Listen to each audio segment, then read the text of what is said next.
ఒక మాట స్ట్రైట్ గా ఇప్పుడు లోకేష్ గారు రిపీటెడ్ గా ఈ మధ్య ఒక మాట చెప్తున్నారు. చాలా మంది పారిశ్రామికవేత్తలు పెట్టుబడిదారులు భయపడుతున్నారు. మళ్ళీ జగన్ రాడని మీరు మాకు బాండ్ పేపర్ రాసిస్తారని అడుగుతున్నారని ఆయన 2-3 దఫాలుగా అన్నారు, గుర్తుందిగా మీకు. కానీ జగన్మోహన్ రెడ్డి ఏమో మళ్ళీ బతుకుతుంది, ఏలుతుంది, 30 ఏళ్ళు ఏలుతుంది అని చెప్తున్నాడు ఆయన.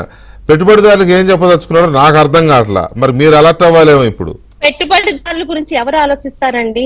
రాష్ట్రం గురించి ఆలోచించే నాయకుడు ఆలోచిస్తారు. చంద్రబాబు నాయుడు గారు ఆలోచిస్తారు, పవన్ కళ్యాణ్ గారు ఆలోచిస్తారు. ఈ రోజు మీరు ఏ పార్టీలో ఉన్నా, నేను ఏ పార్టీలో ఉన్నా, ఈ రోజు మనం ఉంటుంది రాష్ట్రం అండి. ఈ రాష్ట్రం బాగుపడాలనుకునేవాడు ఏ పార్టీ ద్వారా ఎంతది గద్దెనెక్కాక రాష్ట్రం గురించి ఆలోచించుకునే వాళ్ళు మాట్లాడతారు. కానీ జగన్ రెడ్డి ఆయన ఫ్యాక్షన్ అని కూడా అననండి. ఫ్యాక్షన్ అనే పదం చాలా ఒక విధంగా ఆ ఫ్యాక్షన్ ఏరియాలో గౌరవప్రదమైంది.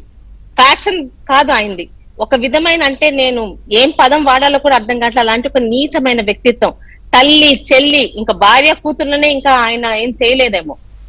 ఆఖరికి చిన్నాన్న ఆ చెల్లిని వెంటగొట్టిన వాడు ఈ రోజు అవినాష్ రెడ్డిని ఎందుకు వదలట్లేదో తెలియట్లేదా అండి? మామూలు జ్ఞానం ఉన్న వాళ్ళకి అర్థమవుతుందండి. బాబాయ్ హత్య కేసులో ఆయనకి సహకరించిన వ్యక్తి కాబట్టి అలాంటి పనులు ఇంకా ముందు అవసరం ఉంటుంది కాబట్టి సొంత చెల్లి మీద లేని ప్రేమ చిన్నాన్న కొడుకు మీద ఉంది.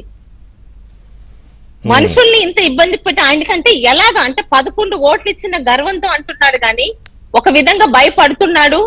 ఓన్లీ ప్రజల్ని భయపెడితేనే మళ్ళీ తన వైపు వస్తాడని. ఈ రోజు పారిశ్రామికవేత్తలు కాదు వెంకటకృష్ణ గారు, మా కార్యకర్తలు అడుగుతున్నారు. ఎందుకంటే గతంలో జగన్మోహన్ రెడ్డి పాలనలో చిన్న కంప్లైంట్ ఒక ఎమ్మెల్యే ఫోన్ చేస్తే ఎటువంటి కేసులు లేకపోయినా, ఎటువంటి ఫిర్యాదులు లేకపోయినా మా కార్యకర్తల్ని తీసుకొని వెళ్లి పోలీస్ స్టేషన్ లో కొట్టి ఊర్ల మధ్య పడేసి వాడిని హాస్పిటల్ కన్నా తీసుకెళ్తే మీకు పడతాయన్న రోజులు చూశారు. కాబట్టి ఈ రోజు మీరు అన్నారే చంద్రబాబు నాయుడు గారు అభివృద్ధి సంక్షేమం, అది మేము కాదనట్లేదు. కానీ గతంలో కన్నా కాస్త మారకపోతే ప్రజలకి ఈ రోజు పారిశ్రామికవేత్తలు కాదు మా కార్యకర్తలు అంటున్నారు ఇంకా ఊర్లలో.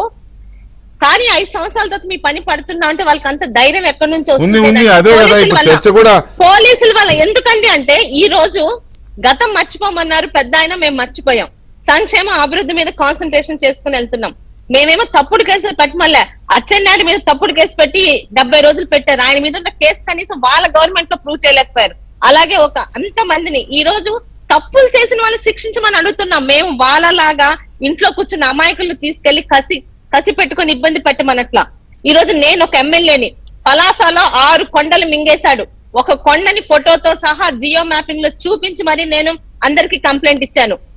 8 నెలలు అవుతుంది. కనీసం ఒక్కరిని ఏమంటే అదేదో అంటారు చూడండి, ప్రొసీజర్. ఇలాంటప్పుడు పారిశ్రామికవేత్తలే కాదు, మనకి రేపు ఉదయం మళ్ళీ ఓట్లేయాలనుకున్న కార్యకర్తలకు కూడా మన పద్ధతి కొంచెం మార్చకపోతే వాళ్ళకి ధైర్యం ఇవ్వాల్సిన అవసరం మనకు